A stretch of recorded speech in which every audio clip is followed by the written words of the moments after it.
നമ്മൾ ഒരുപാട് കൊമേഴ്ഷ്യൽ വെഹിക്കിളുകളെ കുറിച്ച് സംസാരിച്ചു. കൊമേഴ്ഷ്യൽ വെഹിക്കിളുകൾ ഉണ്ടാക്കൽ എങ്ങനെയാണ് എന്നുള്ളത് ടാറ്റയുടെ ഫാക്ടറിയിൽ പോയിട്ട് നമ്മൾ കണ്ടു. ഇന്ന് ഞാൻ സംസാരിക്കാൻ പോകുന്നത് ഒരു കൊമേഴ്ഷ്യൽ വെഹിക്കിളിൻ്റെ റീസെയിൽ വാല്യൂവിനെ കുറിച്ചാണ്. അതായത് നമ്മുടെ കൂടെയുള്ളത് ഇൻട്ര V30 എന്ന് പറയുന്ന മോഡലാണ്. അതുപോലെ തന്നെ Mujeeb Khan, welcome to our channel. Mujeeb Khan എന്ന് പറഞ്ഞു കഴിഞ്ഞാൽ യൂസ്ഡ് കൊമേഴ്ഷ്യൽ വെഹിക്കിൾസിന്റെ അസോസിയേഷൻ ഉണ്ട്, അതിന്റെ ജില്ലാ സെക്രട്ടറിയാണ്.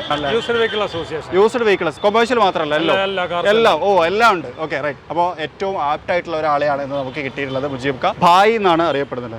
ഓക്കെ, അപ്പോൾ നമ്മൾ സംസാരിക്കാൻ പോകുന്നത് ഈ ഒരു ഇൻട്ര V30 എന്ന് പറയുന്ന മോഡൽ. ഇപ്പോൾ ഈ ഒരു മോഡൽ എന്ന് പറഞ്ഞാൽ പുതിയതാണ്. ഇത് നമുക്ക് തന്നിട്ടുള്ളതെന്ന് പറഞ്ഞാൽ ക്യാപ്സ് മോട്ടോഴ്സ് എന്ന് പറയുന്ന ഡീലർഷിപ്പാണ്. അതായത് മലപ്പുറം ബേസ് ആയിട്ടുള്ള ടാറ്റ കൊമേഴ്ഷ്യൽ വെഹിക്കിൾ ഡീലർഷിപ്പാണ്. ഒരു നമ്പർ താഴെ കൊടുത്തിട്ടുണ്ട്. അപ്പോൾ നമ്മൾ വരുന്നതെന്ന് വെച്ചാൽ കൊമേഴ്ഷ്യൽ വെഹിക്കിളിൻ്റെ റീസെയിൽ വാല്യൂനെ കുറിച്ചാണ്, പ്രത്യേകിച്ച് ഇൻട്ര V30. നിങ്ങളിപ്പോൾ എത്ര വർഷമായി ഈ ഒരു കൊമേഴ്ഷ്യൽ ഈ ഒരു സെയിൽസ് മേഖലയിൽ? ഞാനൊരു 22 വർഷമൊക്കെ ആയിട്ടുണ്ട്. 22 വർഷം. ഓക്കെ, വാഹന കച്ചവട രംഗത്ത്. ഓക്കെ, ഈ ഒരു 22 വർഷത്തെ എക്സ്പീരിയൻസ് ആണ് നമ്മൾ ഇന്നൊരു വീഡിയോ ആക്കി മാറ്റാൻ പോകുന്നത്. അപ്പോൾ ഇൻട്ര V30നെ കുറിച്ച് പൊതുവെ നിങ്ങളുടെ അഭിപ്രായം? ഇൻട്ര V30 ടാറ്റയുടെ പുതിയ കൊമേഴ്ഷ്യൽ വെഹിക്കിളിലെ ആളുകൾ ഇഷ്ടപ്പെടുന്ന ഒരു വാഹനമാണ്. ഓക്കെ, ആദ്യം ഫസ്റ്റ് ഇറങ്ങിയ മോഡലിലൊക്കെ ആളുകൾക്ക് V10 അതുപോലെ പഴയ വാഹനങ്ങളൊക്കെ ഇച്ചിരി മതിപ്പ് കുറവാണെങ്കിലും V30 V50 ഒക്കെ ഇറങ്ങിയത് കൂടിയിട്ട് ആളുകൾ കൊമേഴ്ഷ്യൽ വെഹിക്കിൾ ഇത് അന്വേഷിച്ച് വരുന്നുണ്ട്. നമ്മുടെ ലൈലൻഡ് ദോസ്ത് അതുപോലെ ബൊലേറോ വാഹനങ്ങളൊക്കെ എടുക്കുന്ന ആ ഒരു കാറ്റഗറിയിൽ എല്ലാവരും ആളുകൾ ലോഡ് വെക്കാനൊക്കെ V30 V50 ഒക്കെ ഇറങ്ങുന്ന വണ്ടിയൊക്കെ ധാരാളം അന്വേഷിച്ച് വരുന്നുണ്ട്.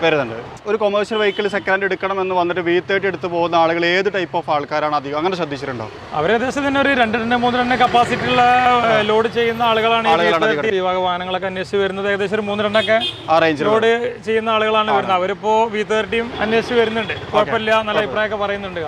ആദ്യം ഫസ്റ്റ് ഇറങ്ങിയ വണ്ടിക്കൊക്കെ ഇച്ചിരി അതിന്റെ അവസ്ഥ ഒന്നും അറിയില്ലല്ലോ, ഫസ്റ്റ് ഇറങ്ങിയ ഒരു പുതിയ മോഡൽ ആയതുകൊണ്ട്.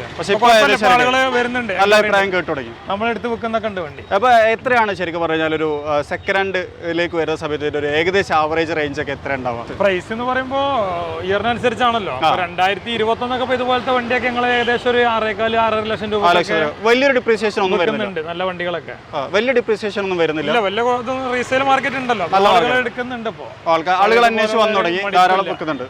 ആളുകളും ഭയങ്കര ഹാപ്പിയാണ്.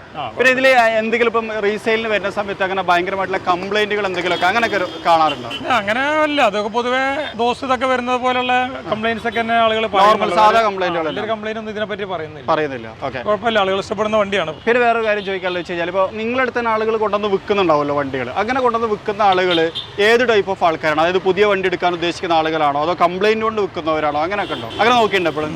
ഇല്ല, അങ്ങനെ കംപ്ലൈന്റ് കൊണ്ട് വിൽക്കുന്ന ആളുകളൊന്നും അല്ല. പൊതുവെ വണ്ടി കുറച്ച് ഉപയോഗിച്ച് കഴിഞ്ഞാൽ ഒന്ന് വലിയ വണ്ടി ആക്കണം, മറ്റു പിക്കപ്പുകളൊക്കെ ആക്കണം എന്നുള്ള ഉദ്ദേശത്തിലൊക്കെ ഒന്ന് മാറുന്ന ആളുകളേ ഉള്ളൂ. കംപ്ലൈന്റ് കൊണ്ട് വിൽക്കുന്ന അഭിപ്രായം പറയൽ പൊതുവെ കുറവാണ്. ഇൻട്ര V30 ഒരു മാർക്കറ്റ് സ്റ്റഡി ചെയ്ത് നോക്കുന്ന സമയത്ത് ഇപ്പം ഈ റീസെയിൽ മേഖലയിൽ, അതായത് സെക്കൻഡ് ഹാൻഡ് മേഖലയിൽ നിങ്ങളൊരു പേഴ്സണൽ ഒപ്പീനിയൻ എന്താണ് ഇൻട്ര V30നെ കുറിച്ച്? റീസെയിൽ ഇപ്പോൾ ഞാൻ പറഞ്ഞില്ല, ഈ V30 V50 ഒക്കെ അത്യാവശ്യം റീസെയിൽ മാർക്കറ്റ് ഉണ്ട്. ആദ്യം ഇറങ്ങിയ V10 ഒക്കെ ഇച്ചിരി ഡിമ്മാ തോന്നുന്നു, മറ്റു വണ്ടികളെ അപേക്ഷിച്ച് അത്ര അങ്ങോട്ട് കയറി വന്നിട്ടില്ല. പക്ഷേ ഇപ്പോൾ ലെവലിൽ V30 ഒക്കെ ഇച്ചിരി ഒരു സ്റ്റഡി മാർക്കറ്റ് ഉണ്ട്, ഒരു ലെവലുണ്ട് മാർക്കറ്റ്. നിങ്ങൾ കണ്ട ഒരു അഡ്വാൻറ്റേജ് എന്താണ് V30? നിങ്ങളൊരു 22 വർഷത്തെ എക്സ്പീരിയൻസിൽ V30 നമ്മൾ തന്നെ വണ്ടി ഉപയോഗിച്ച് പരിചയമുള്ള ഒരാളല്ല ഈ മേഖലയിൽ, വാങ്ങി വിറ്റ് പരിചയമുള്ള ആളെന്നുള്ളതിലേക്ക് മറ്റുള്ള വാഹനങ്ങളെ അപേക്ഷിച്ച് ഇതും ഇതിന്റെ കൂടെ തന്നെ അത്യാവശ്യം ആളുകൾ ഇഷ്ടപ്പെടുന്ന ഒരു വണ്ടിയായി മാറിയിട്ടുണ്ട്. ഇതിൽ ഉപയോഗിച്ച് പരിചയമില്ലെങ്കിലും കസ്റ്റമർ വരുമ്പോൾ നമുക്ക് അവരുടെ ടേസ്റ്റ് അറിയാം. ഒരു വണ്ടി അന്വേഷിച്ച് വരുമ്പോൾ നമുക്കത് മനസ്സിലാവും, അവരിത് ഇഷ്ടപ്പെടുന്നുണ്ട്, ഇത് ഗുണമുണ്ട് എന്നുള്ളത് മനസ്സിലാവും. നമുക്കറിയാം നമ്മളെ വണ്ടികൾ, ചില വണ്ടികൾ നമ്മൾ യാർഡിൽ 10-40 വണ്ടി കയറി കിടക്കുകയാണ്. ഇതിനകത്ത് എൻക്വയറി ഇല്ലാത്ത വണ്ടികൾ നമുക്ക് അറിയാം. പക്ഷെ അത് വല്ലപ്പോഴും ഒരു കസ്റ്റമർ വർഷത്തിൽ ഒരിക്കലൊക്കെ വരുമെന്ന പ്രതീക്ഷയിൽ ഞങ്ങൾ വാങ്ങിക്കുന്നത്. ആ വണ്ടിയുടെ പേര് പറയുന്നില്ല, മറ്റേ കമ്പനിക്ക് മോശമില്ല, അങ്ങനത്തെ വണ്ടികളൊക്കെ ഞങ്ങൾ എടുത്തിട്ടുണ്ട്. അതുപോലെ V30 ഒക്കെ നമ്മൾ വാങ്ങിയാൽ ഫസ്റ്റ് ക്ലാസ്സിലേക്ക് തന്നെ നിർത്താൻ പെട്ടെന്ന് വിറ്റ് പോകുന്ന ഒരു ലെവലിലേക്ക് എത്തിയിട്ടുണ്ട്. അത്യാവശ്യം നല്ല ഇഷ്ടപ്പെടുന്നത്. അപ്പോൾ സാധാരണഗതിയിൽ ഒരു വാഹനം നമ്മൾ വീഡിയോ ചെയ്യുന്ന സമയത്ത് ഒരുപാട് ആൾക്കാർ ചോദിക്കുന്നൊരു ചോദ്യം റീസെയിൽ വാല്യൂ എന്നുള്ളത്. അപ്പോൾ അതിന് ഏറ്റവും ആപ്റ്റ് ആയിട്ടുള്ള ഒരാൾ തന്നെയാണ് മുജീബ് ഖാൻ ഇതിന് മറുപടി പറയാൻ വേണ്ടിയിട്ട്. അല്ല, ഡീലർമാർ നല്ല സർവീസും കാര്യങ്ങളൊക്കെ ഇപ്പോൾ മഞ്ചേരി ക്യാപ്സ് മോട്ടോഴ്സ് ഒക്കെ ഉണ്ട്, അവരൊക്കെ ഇവിടെ വന്നിട്ട് ഡീലേഴ്സിനെയും അതുപോലെ സ്റ്റാൻഡുകളിലെ ഡ്രൈവർമാരൊക്കെ അത്യാവശ്യം വൈൻഡ് ചെയ്തതിന്റെ കാര്യങ്ങളെ കുറിച്ചൊക്കെ മനസ്സിലാക്കി കൊടുത്ത് ആ ലെവലിൽ അവരും വർക്ക്ഔട്ട് ചെയ്യുന്നുണ്ട്. അതുകൊണ്ടൊക്കെ ആയിരിക്കും ആളുകൾ ഇഷ്ടപ്പെടുന്നു. പിന്നെ അവരത് എടുക്കാനൊക്കെ ഉള്ള കാരണം അവർ കൊമേഴ്ഷ്യൽ വെഹിക്കിൾ എടുക്കുന്ന ആളുകൾക്ക് ഇൻഫോർമേറ്റീവ് ആയിട്ടുള്ള മറ്റൊരു സെഷനായിരുന്നു ഇന്ന് നമ്മൾ സംസാരിച്ചിട്ടുണ്ടായിരുന്നു. അതായത് റീസെയിൽ മേഖലയിൽ എങ്ങനെയായിരിക്കും ഈ ഒരു വാഹനം എന്നുള്ള കാര്യം, അത് ഉത്തരം നൽകാൻ പറ്റിയ ഏറ്റവും ആപ്റ്റായിട്ടുള്ള ഒരാളായിരുന്നു മുജീബ് ഖാൻ.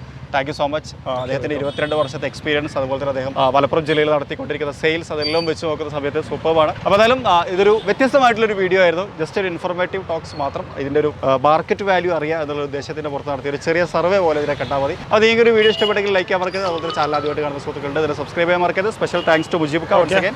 അതുപോലെ തന്നെ ക്യാപ്സ് മോട്ടോസിനും വലിയൊരു നന്ദി. അപ്പോൾ മറ്റൊരു വീഡിയോയിൽ മറ്റൊരു വിശേഷമായിട്ട് കാണാം. അതുവരെ ചെറിയൊരു ബ്രേക്ക്.